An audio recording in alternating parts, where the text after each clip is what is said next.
খুব সম্ভবত 5 থেকে 7 দিনের ভিতরে এই বিচার কার্য সমাপ্ত হবে।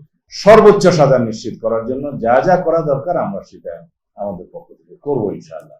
ধর্ষণের মাত্রা বা ধর্ষণের যে অবস্থা সংগঠন, এটা ঘটনা, এটা আমাদের সহ্য সীমার বাইরে চলে যাচ্ছে।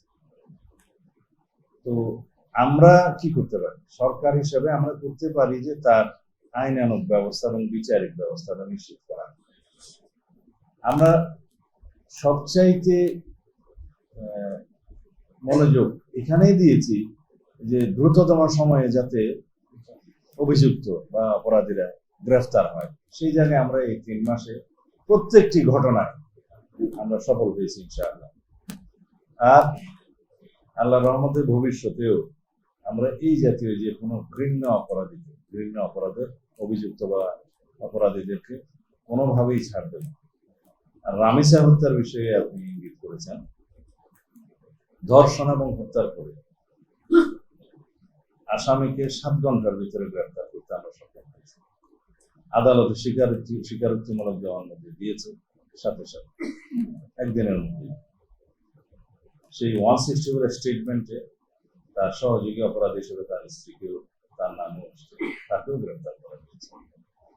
আমরা খুব দ্রুততার সাথে আদালতের অনুমতি নিয়ে ডিএনএ টেস্ট করিয়েছি। সেই টেস্ট 3 দিনের সময় লাগে।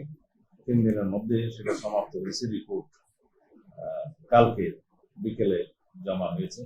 পোস্টমর্টম রিপোর্টটা আমরা হাতে পেয়েছি ইতিমধ্যেই। এগুলো সব একসাথে করে কম্পাইল করে চার্জশিট প্রণয়নের কাজটা কালকে রাতের মধ্যে সমাপ্ত হয়েছে। আজকে দিনে আদালতে সুপর্দ করা হবে, হয়তো ইতিমধ্যে হয়ে গেছে। এবং আদালত এর মধ্যে ছুটিতে যাবে, আপনারা অনেকে জানেন। কিন্তু এই বিশেষ আদালতটা ছুটি মাননীয় চিফ জাস্টিস বাতিল করার চিন্তা করছেন। এখনো হয়েছে কিনা আমি জানি না, আইন মন্ত্রণালয় ডিল করছে। আমরা একজন স্পেশাল পিপি নিয়োগ করেছি শুধুমাত্র এই মামলাটা ডিল করার জন্য। সবকিছু বিবেচনায় আমরা আশা করছি যে আজকের মধ্যে তো চার্জশিট প্রদান করা হবেই এবং খুব সম্ভবত 5 থেকে 7 দিনের ভিতরে এই বিচার কার্য সমাপ্ত হবে। এর চাইতে বেশি কিছু করার আমাদের পক্ষে এই মুহূর্তে আর বোধহয় সম্ভব না। আমরা আশা করি আদালতের বিষয় আমরা বিস্তারিত বলতে পারবো না, সেটা আমাদের এখতিয়ার নাই। তবে আমরা নিশ্চিত যে মাননীয় আদালত এই প্রসিকিউশন টিমের বক্তব্য শুনে, চার্জশিট দেখে এবং এভিডেন্স 164 এগুলো দেখে সঠিক সিদ্ধান্ত নেবেন এবং সর্বোচ্চ শাস্তি নিশ্চিত করা হবে। আমরা যেহেতু আদালতের বিষয়টা প্রকাশ্যে বলতে পারি না যে তাকে এই সাজা দেওয়া হবে, তবে আমরা এইটুকু বলি যে এই অপরাধীর সর্বোচ্চ সাজা নিশ্চিত করার জন্য যা যা করা দরকার আমরা সেটা আমাদের পক্ষ থেকে করবো ইনশাআল্লাহ।